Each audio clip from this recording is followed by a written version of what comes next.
नमस्कार दोस्तों, मैं विनोद सोनी फिर से एक नई एक्सरसाइज के साथ में हाजिर हुआ हूँ। आज की नई एक्सरसाइज का नाम है डीप ब्रीदिंग। जैसा कि नाम से विदित है, हम समझ पा रहे हैं कि डीप ब्रीदिंग का मतलब होता है गहरी सांस। तो ये हमने पिछले कुछ अभ्यासों में इस प्रक्रिया को दोहराया है और उसका फ़ायदा आप लोगों को मिला है।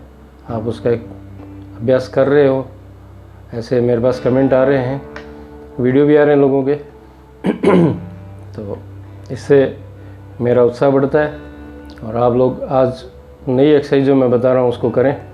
ये एक साइंटिफिक तरीके से की जाने वाली एक्सरसाइज है जो कि एक फार्मूले पे आधारित है, जो कि एक सूत्र है।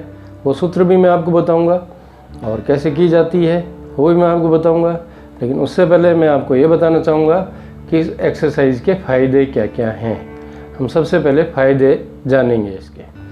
सबसे पहला फ़ायदा ये है कि डीप ब्रीदिंग जब की जाती है तो हमारे बॉडी में एक हार्मोन रिलीज़ होता है जिसको एंडोर्फिन कहते हैं।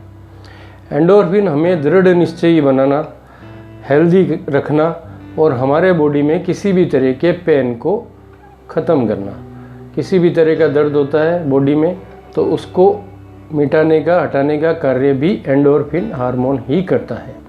हमारे योगी, संत, महात्मा, योगाभ्यास करने वाले जो योगी हैं वो एंडोर्फिन को रिलीज़ करने का तरीका जानते हैं, वो डीप ब्रीदिंग का सहारा लेते हैं। तो हमें भी कोई गोली दवाई नहीं खा करके और एंडोर्फिन रिलीज़ करने का ये एक आसान सा तरीका अपनाना चाहिए ताकि हम दवाइयों के जहर से बचें। पहला इसका फ़ायदा है एंडोर्फिन को रिलीज़ करता है। सेकंड फ़ायदा इसका ये है कि खून का प्रवाह नियमित और संतुलित करता है।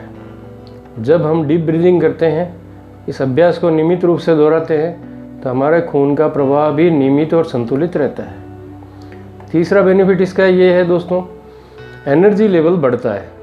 एनर्जी लेवल ऐसे बढ़ता है कि जब हम डीप ब्रीदिंग करते हैं, यानी कि ऑक्सीजन की भरपूर मात्रा हम अपने शरीर में इनहेल करते हैं, तो ऑक्सीजन हमारी प्राणवायु है। तो प्राणवायु अगर शरीर में बढ़ती है तो एनर्जी का लेवल जो है स्वतः ही बढ़ जाता है। चौथा इसका फ़ायदा ये है कि बॉडी में जो टॉक्सिन है, टॉक्सिन का मतलब होता है अशुद्धियाँ, जो कई तरीके से आती है। हमारे स्वास्थ्य के साथ भी आती है, हमारे खाने में भी आती है, जो पानी पीते हैं, जो कुछ भी हम इनटेक करते हैं उस सब से टॉक्सिन का लेवल बढ़ता है। उसको कम करने का तरीका भी डीप ब्रीदिंग में है। तो इसका ये भी एक फ़ायदा है।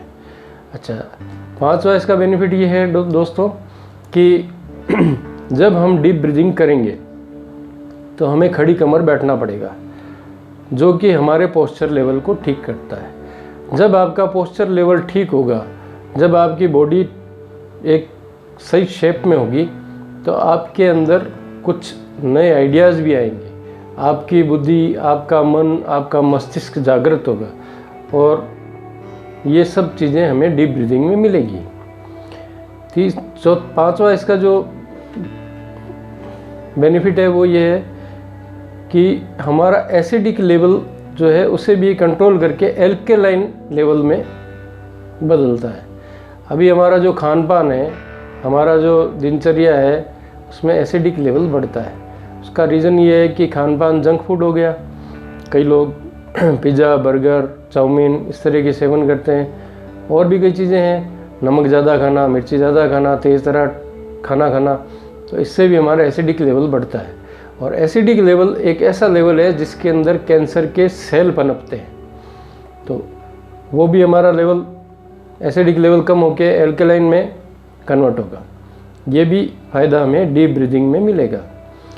इसके बाद है शरीर और दिमाग को रिलैक्स करने का कार्य भी डीप ब्रीदिंग करती है। वो इसलिए करती है कि हमारे शरीर में ऑक्सीजन का लेवल अगर बराबर होगा, अच्छा होगा, तो हमारा शरीर और दिमाग दोनों अपने आप ही रिलैक्स होंगे। अभी तक जो हम सांस लिया करते थे वो हम छोटी सांस लेते थे, डीपली ब्रीदिंग नहीं करते थे। तो इसलिए क्या है कि हमारे शरीर के सारे अंगों को बराबर मात्रा में, समान मात्रा में ऑक्सीजन नहीं पहुंच पाती थी। इस वजह से हमारा शरीर और दिमाग तनावग्रस्त रहता था, रिलैक्स नहीं हो पाता था। इसके बाद अगला फ़ायदा हम ये गिनते हैं, पाचन तंत्र सुचारू और व्यवस्थित रखने में भी डीप ब्रीदिंग बहुत सहायक है। वो कैसे है? हमें पता है कि जठराग्नि जिसको बोलते हैं, भोजन पेट में जाने के बाद में जलता है, और हमें ये भी पता है कि ऑक्सीजन की उपस्थिति में ही कोई चीज़ जलती है। तो ऑक्सीजन का लेवल अगर बढ़िया होगा तो भोजन पचने में भी सहायता मिलेगी, और भोजन यदि अच्छी तरह से पचेगा तो वो हमारे अंग को लगेगा, और हमने जो कुछ खाया है वो हमारे शरीर में ग्लूकोज के रूप में तब्दील होकर के और एनर्जी में कन्वर्ट हो जाएगा। इसका अगला फ़ायदा है नाड़ी तंत्र, यानी कि लिम्स जिन्हें हम नाड़ी तंत्र भी कहते हैं। उनमें हम जो छोटी सांस लिया करते थे, छोटी सांस की वजह से नाड़ियों को क्लीन करने में मदद नहीं मिलती थी, लेकिन डीप ब्रीदिंग करने से ऑक्सीजन का लेवल ब्लड में बढ़ने से, सर्कुलेशन बढ़ने से, हार्ट और किडनी की फंक्शनिंग बहुत बढ़िया होने की वजह से नाड़ी के अंदर जो बचा हुआ, जो फंसा हुआ अशुद्धियाँ, कचरा, गार्बेज जिसे बोलते हैं, वो और कोई तरीके से ठीक नहीं होता है। सिर्फ डीप ब्रीदिंग के अंदर ही ये संभव हो पाता है।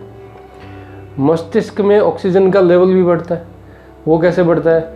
हमारे शरीर का 1/4 यानी कि 25 से 30% तक ऑक्सीजन हमारे दिमाग को, मस्तिष्क को चाहिए।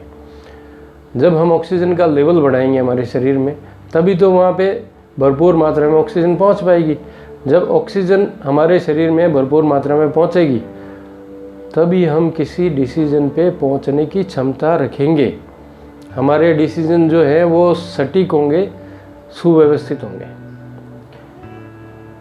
क्वालिटी ऑफ ब्लड की क्वालिटी, गुणवत्ता, उसकी गुणवत्ता भी ऑक्सीजन का लेवल बढ़ने से ही होती है। इससे हमारी हार्ट और किडनी भी हेल्दी रहती है। इसका लास्ट जो फ़ायदा है, मैंने आपको 12 फ़ायदे गिनाए हैं, उसमें लास्ट जो 12वां है वो ये है, मसल्स को मजबूत करता है, टोन करता है। मसल्स में खिंचाव आ जाएगा, मसल्स मजबूत होंगे, उनकी टोनिंग होगी, शेप आएगा। ये भी हमें फ़ायदा डीप ब्रीदिंग में ही मिलेगा। अब आप ये पूछेंगे कि डीप ब्रीदिंग के आपने इतने फ़ायदे तो गिना दिए, लेकिन ये करनी कैसे है, इसका तरीका क्या है? इसका एक साइंटिफिक तरीका मैं आपको बताता हूँ, बहुत ही अच्छा तरीका है। सबसे पहले मैं आपको एक चार्ट दिखा रहा हूँ, जो कि एक फार्मूला है जो मैंने इजाज़त किया है। उस फार्मूले को आप समझें। यहाँ हमने B से डिनोट किया है ब्रीदिंग को। फार्मूले में है B = 3, 4B = 4 × 3 = 12। फिर है 2B, 2 × 3 = 6। फर्स्ट ये है, B को हमने जो ब्रीदिंग है उसको माना है, और इसको हम 3 स्टेप के अंदर ब्रीदिंग इनहेल करेंगे। 1 स्टेप में, 2 स्टेप में और 3 स्टेप में हम पूरे तरह से फेफड़ों को भर लेंगे। उसके बाद में हम इसके अंदर वैल्यू पुटअप करेंगे। 3 स्टेप में हमने सांस को खींचा था, तो हम इस फार्मूले के अंतर्गत 4B यानी कि 4 × 3 = 12, 12 गिनती, चाहे उंगलियों से करो, चाहे किसी और तरीके से करो, चाहे आप 12 तरह के कुछ कंचे रख लो, बटन रख लो, कोई ऐसी चीज़ रख लो जिससे आप उसको काउंट कर सको। इतनी देर तक हमें इसे रोकना है। उसके बाद में फूंक मारने की मुद्रा में 2B यानी कि 2 × 3, 6 स्टेप के अंदर हमें वापस से रिलीज करनी है। ये एक्सरसाइज हम करेंगे। तो अब मैं आपको ये एक्सरसाइज करके बताता हूँ।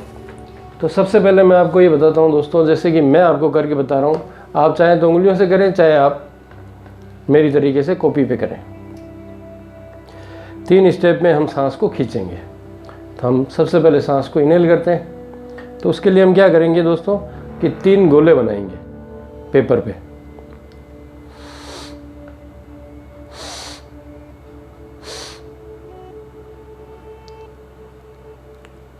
अब हम इसको रोकेंगे। रोकने के लिए भी हम 4 गोले बनाएंगे फिर 4 बनाएंगे, फिर 4 बनाएंगे, फिर 3 बार हम 4-4 गोले बनाएंगे, ताकि 12 स्टेप में हम इसको रोक सकें। जैसे मैं वापस करके बताता हूँ आपको।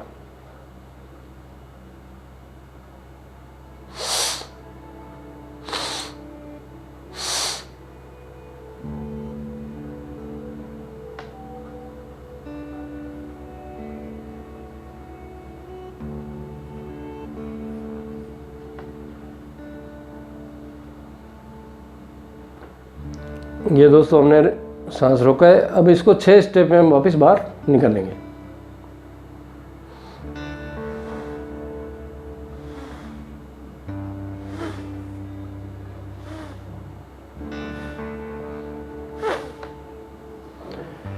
ये तरीका है दोस्तों।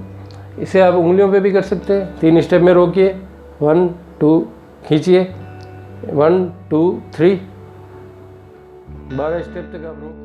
2 3 4 5 6 7 8 9 10 11 12, और फिर 6 स्टेप है, आप इसको निकाल दीजिए। 1 2 3 4 5 6। तो मैंने आज आपको ये बहुत बढ़िया एक एक्सरसाइज बताई है। इस एक्सरसाइज को आप करें नियमित रूप से, इसका बेनिफिट लें और मुझे बताएं कि आपको एक्सरसाइज कैसी लगी। और जैसा कि मेरी पिछली एक्सरसाइज में मैं आपसे निवेदन कर चुका हूं कि आप कमेंट करें, मेरे YouTube चैनल पर जाएं, लाइक्स करें, सब्सक्राइब करें और बेल का बटन दबाएं और अपने दोस्तों के साथ में इसको शेयर भी करें। इसी के साथ आज का अभ्यास मैं यहीं समाप्त करता हूं और आशा करता हूं कि आप मेरी इस नई एक्सरसाइज के साथ में अपने आप को शेप में और टोनिंग रखने की और ब्रीदिंग लेवल बढ़ाने की कोशिश करेंगे। धन्यवाद।